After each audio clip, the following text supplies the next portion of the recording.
It's all so familiar. Detainment. Being locked in a room that they insist isn't a cell when there's no real difference. I can't walk out of this room. Same with the cell. I remember more of these fluorescent lights from before my embrace. I remember my cell. It was nicer than this. I had all sorts of things, like TV, games, musical instruments, and a computer. Here I don't get much, beside a bed I don't use, and a table I broke. I haven't slept since I've been here. I cannot rest when everything relies on getting the right verdict. I haven't eaten properly in a week or so. Time flows inconsistently here. Hours feel like months, and all I can do is entertain myself with what I'll do to my next meal, what my next offering shall be, and how I piece all of this madness together. I don't have my board anymore, so the walls will be my canvas. If I can discover something valuable, I'll be forced into negotiations. I've gotten halfway through my book now.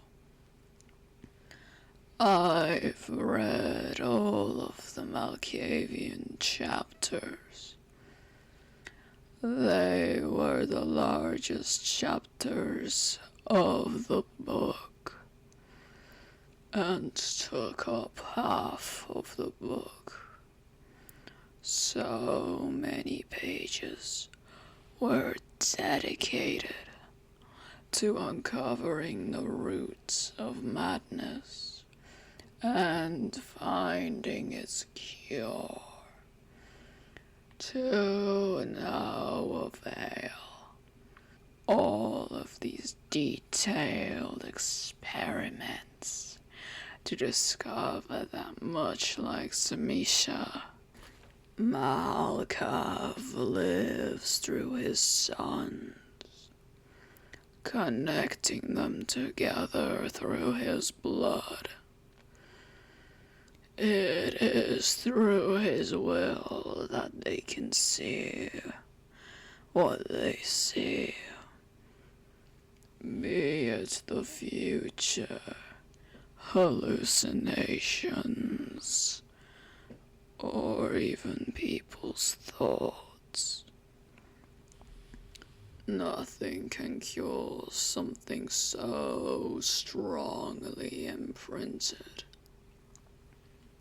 For now, I'll have to play the same game I've played before.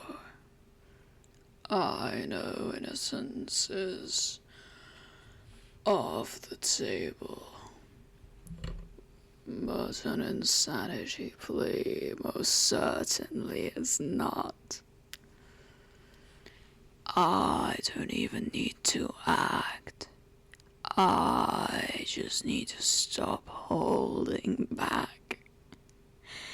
I'll keep pushing this madness further and further, and if it snaps back and the beast comes out, then I still win.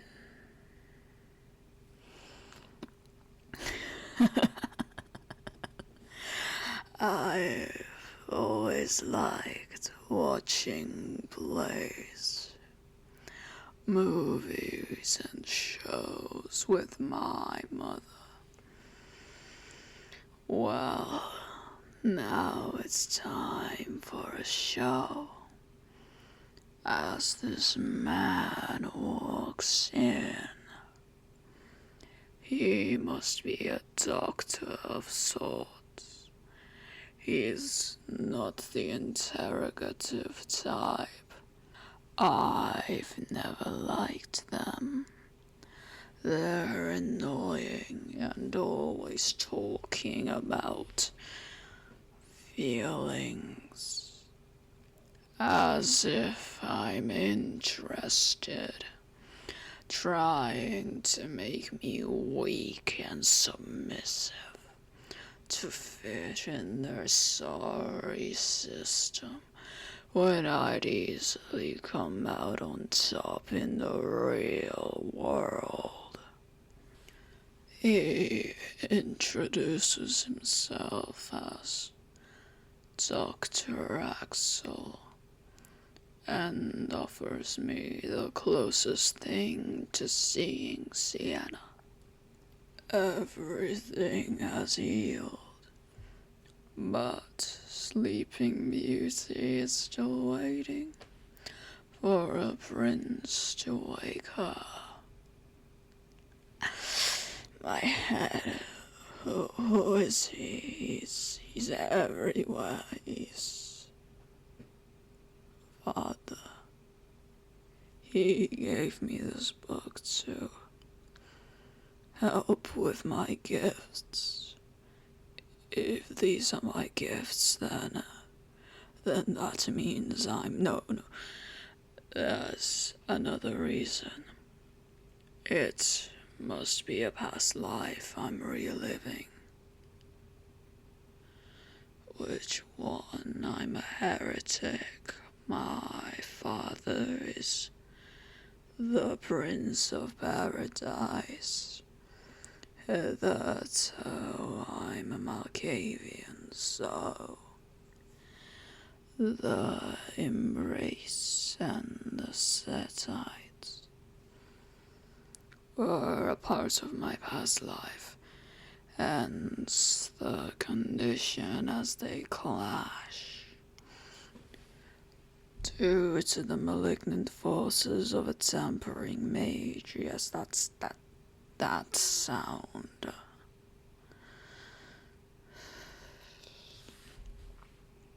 Using my gifts, I looked forward and saw the futures of the suited men guarding her.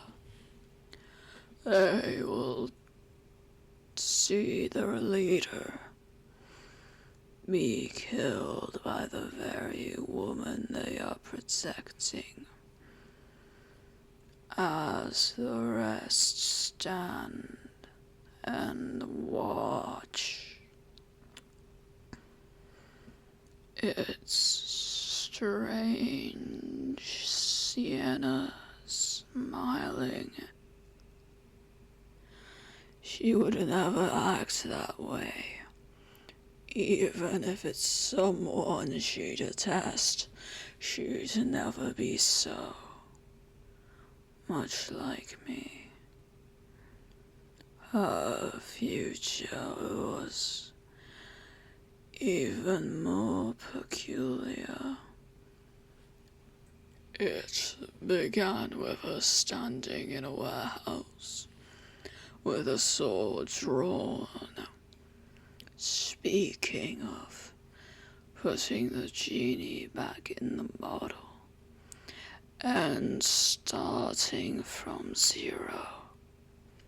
Her sister is opposed to this and is even willing to challenge her to a duel.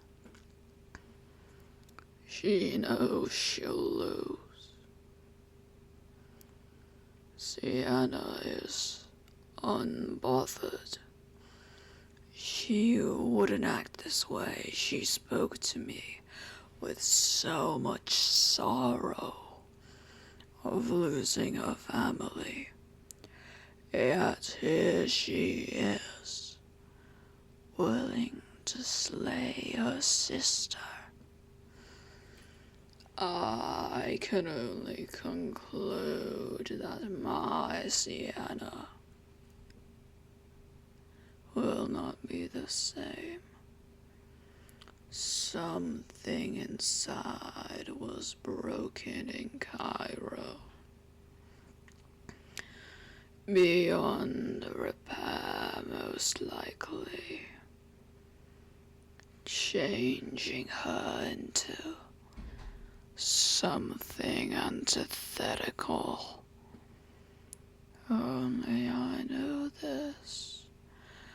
Only I can guide her away before she does something she'll regret and get a taste for something dark. I will fulfill my oath to my Sienna, even if I must protect her from herself. Axel saw the other half of my face. I sacrificed it to Lilith. It felt great. I earned this agony, and I'm grateful to Lilith for blessing me with so much strife and suffering, so I could become worthy of my title. Axel was unsettled by me and told me that if I cleaned myself up, then he'd take me outside. I haven't seen the outside in so long, so I accept. He took me to a flower garden. I loved it. I could feel everything grow and blossom in tandem with the harmony of Egyptian soil. It was tranquil and soothing. I could spend all day lying by the flower beds, smelling them, eating them, feeling as close to Lilith as this damned collar can let me. I remember spending my summers like this with my mother. I miss gardening. Sienna told me it could be therapeutic. She wasn't wrong, although the voices cannot be silenced with soil. I don't want them to be. They're the only one I can speak to in that room. I took some foxgloves to see what kind of offering they'd be suited for. They can be deadly for humans and potentially myself. They can even induce hallucinations. We sit down next to the flower beds. He asks me some questions and begins writing away in his notepad like every doctor. He wants something from me. I don't know much about him. Perchance he's working with someone, or his heart could be pure like Sienna's. Yet it is fated to wither without my diligence. Therefore, I must await further information. I looked into his future. It's murky. He's helping a woman give birth. I cannot tell who she is. Yet, she must be of some significance. Strangely enough, he seems to be on my side. He already reached out to Cassie for a testimony. She even sent me a letter where she said she wishes to have a mother and father just like me and Sienna. He even drew us together. It brought a tear to my eye. It's something so pure from a much brighter time. That can never happen again. Nothing lasts forever. Not around me. Some would call it a curse. His query was about who could testify for me. I have hundreds of names, but one stands out. Astara. I helped her in Miami. We were up against a pharmaceutical company that experimented on humans and kindred alike to create anti-mind control drugs. We spent some time together and know each other fairly well. Astara was extremely grateful for my help. I know she'll return the favor.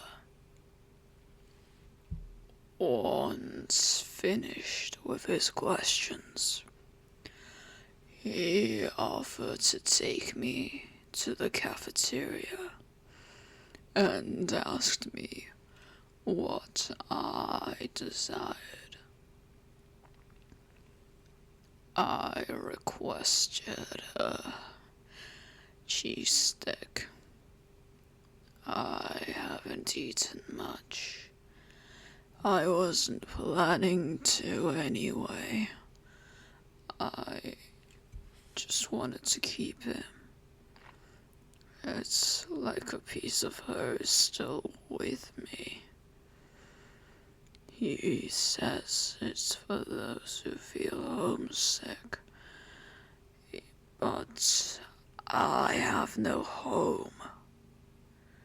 He then tells me that I can also miss someone. That it doesn't have to be a place. It's irrefutable, he's right. In that moment, it dawned upon me just how much I miss her. I was so occupied with the future that I didn't realize how miserable I am in the present. That I missed her so much. I even asked for food that reminded me of her, to still have some sense of connection. I was once used to this feeling, but after meeting her, I felt that I'd never revisit it. My life was hollowed out, and the one thing that made it tolerable was ripped away from me by them. Axel asked me who they were. I told them that they are the Sethites from Giza. I had nurtured such a beautiful bond, and they defiled it. Through this grief, this suffering, I'll find strength like Lilith. I will send it upon those who wronged me.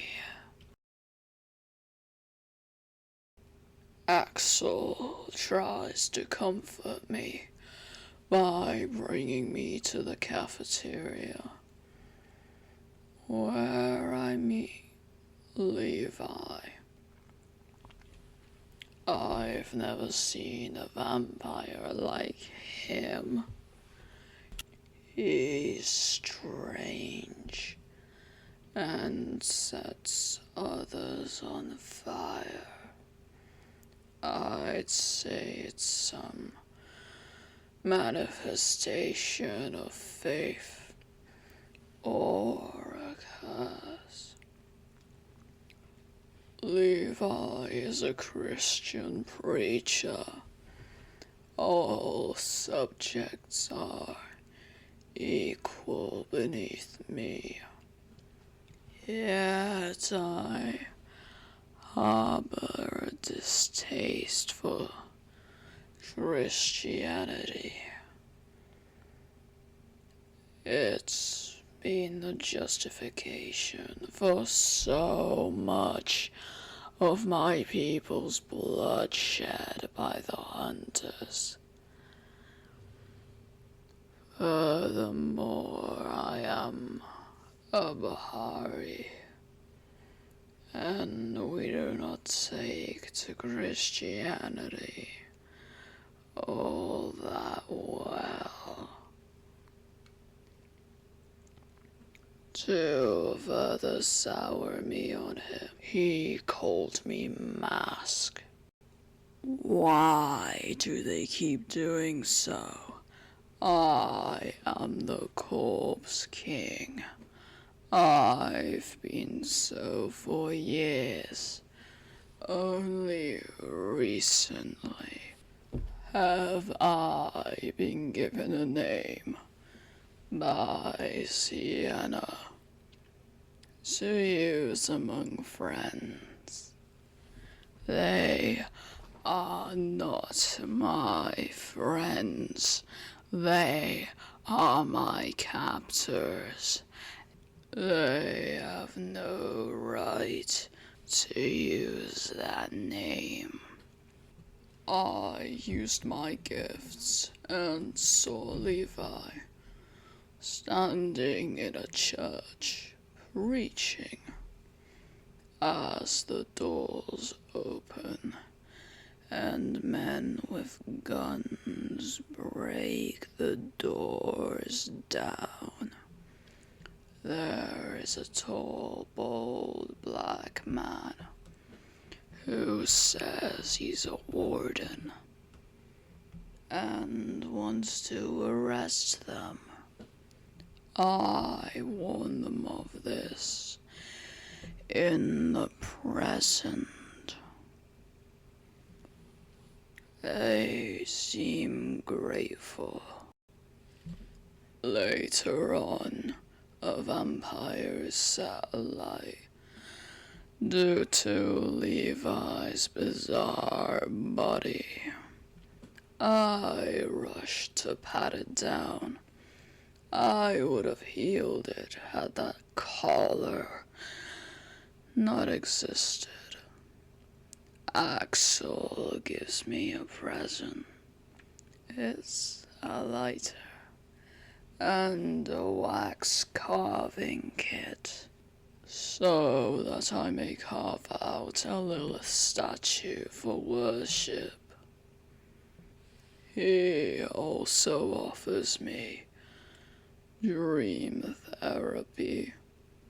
He says it can help me find answers and help Sienna.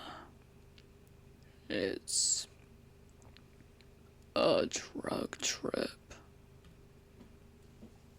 I have nothing to lose anymore, so I accept and become his patient.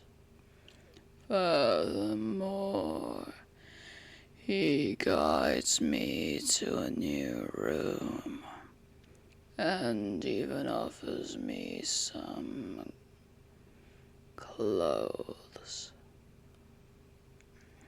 I appreciate the gesture, but they are beneath me. I am a king and not some commoner.